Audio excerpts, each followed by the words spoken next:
Hello, my loves. Welcome back to Personal Belongings to Rituals. And today we're at episode 4. Let's start with our very signature tarot reading. I have brought for you a new oracle deck. We're gonna pull cards from the Manara, Sexual Magic, and Romance Angel oracles for this episode. You ready?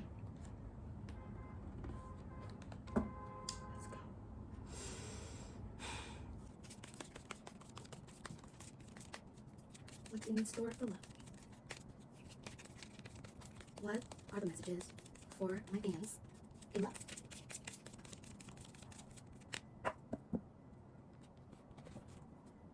And because I want to spice it up a little bit, so for this spread, I'm gonna pull 2 cards from the Manara and one of each from these 2 oracles.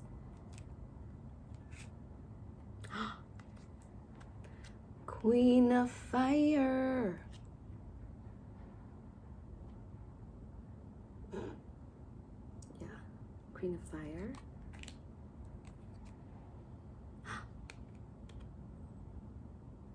Knave of Air. Next is Sexual Magic oracles.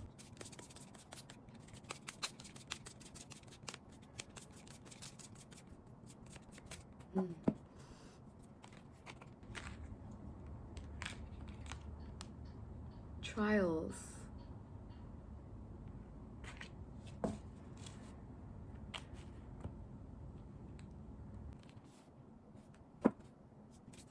Romance Angels oracles.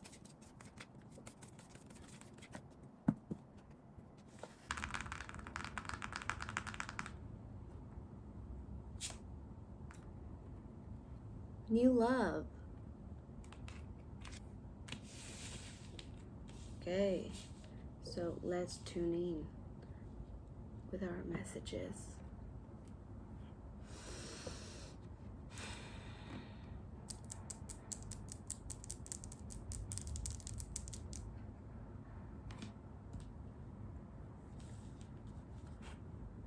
Queen of Fire and Knave of Air in the Manara deck.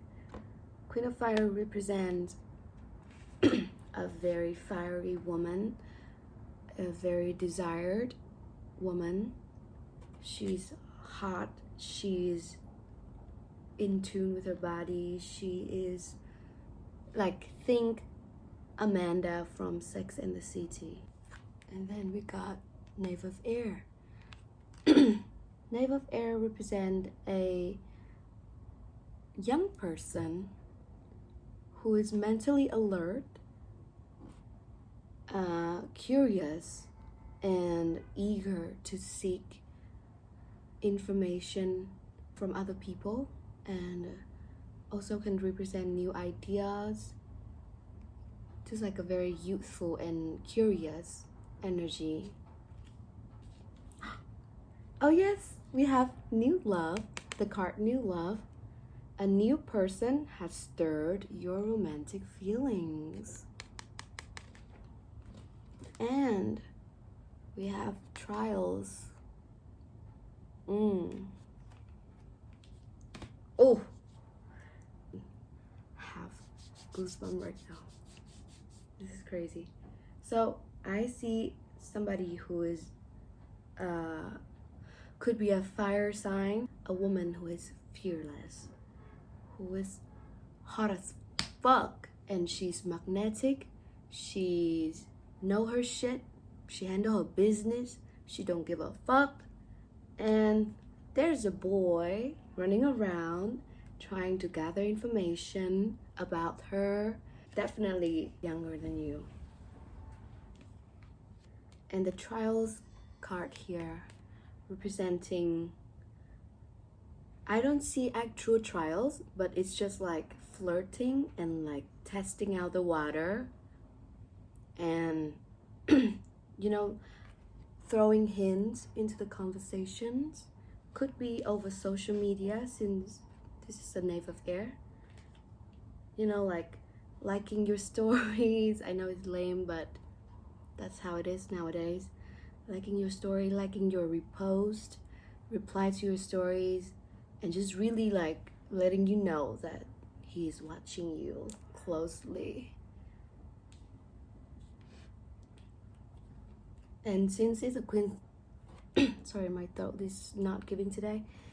And since it's a queen of fire, this connection has a spark for this physical romance. I sense lust. So, open your heart. Let's see where it goes. But also, pay attention to the red flags. And next, we're gonna continue reading this As a Man Thinketh book, chapter 3, effect of thought on health and the body. The body is a delicate and plastic instrument which responds readily to the thoughts by which it's impressed, and habits of thought will produce their own effects, good or bad, upon it. Effect of thought on health and the body. The body is a servant of the mind. It obeys the operation of the mind, whether they be deliberately chosen or automatically expressed.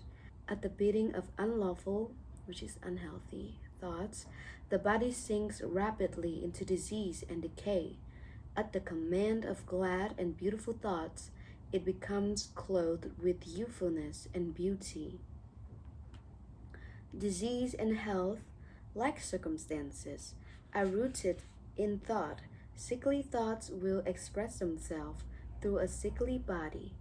Thoughts of fear have been known to kill a man as speedily as a bullet, and they are continually killing thousands of people just as surely, though less rapidly. The people who live in fear of disease are the people who get it. Anxiety quickly demoralizes the whole body and lays it open to the entrance of disease, while impure thoughts, even if not physically indulged, will soon shatter the nervous system. Strong, pure, and happy thoughts build up the body in vigor and grace. The body is a delicate and plastic instrument, which respond readily to the thoughts by which it is impressed, and habits of thought will produce their own effects, good or bad, upon it.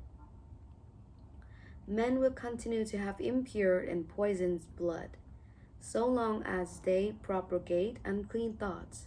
Out of a clean heart comes a clean life and a clean body. Out of a defiled mind proceeds a defiled life and a corrupt body. Thought is a fountain of action, life, and manifestation. Make the fountain pure, and all will be pure. Change of diet will not help a man who will not change his thoughts. When a man makes his thoughts pure, he no longer desires impure food. Clean thoughts make clean habits. The so-called saint who does not wash his body is not a saint. He who has strengthened and purified his thoughts does not need to consider the malevolent microbe. Your mind determines your health. If you would protect your body, guard your mind. If you would renew your body, beautify your mind. Thoughts of malice, envy, disappointment, despondencies rob the body of its health and grace. A sour face does not come by chance. It is made by sour thoughts. Wrinkles that mar are drawn by folly, passion, and pride. I know a woman of 96 who has the bright, innocent face of a girl. I know a man well under middle age whose face is drawn into inharmonious contours. The one is the result of a sweet and sunny disposition. The other is the outcome of passion and discontent.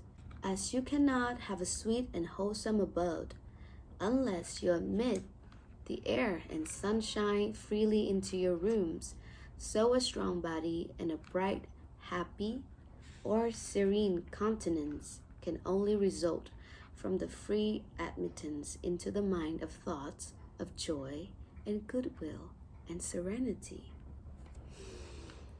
On the faces of the age, there are wrinkles made by sympathy, others by strong and pure thought, and others are carved by passion.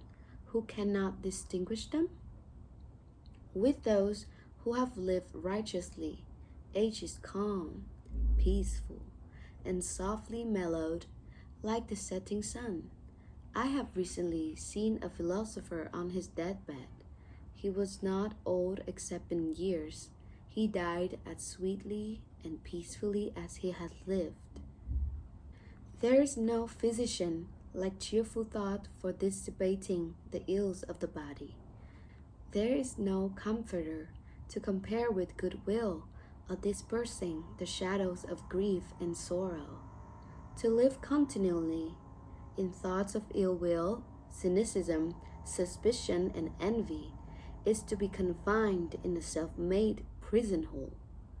But to think well of all, to be cheerful with all, to patiently learn to find the good in all, such unselfish thoughts are the very portals of heaven. And to dwell day by day in thoughts of peace towards every creature will bring abounding peace to their professor. Oh, and this chapter is pretty short, so maybe we can end it here.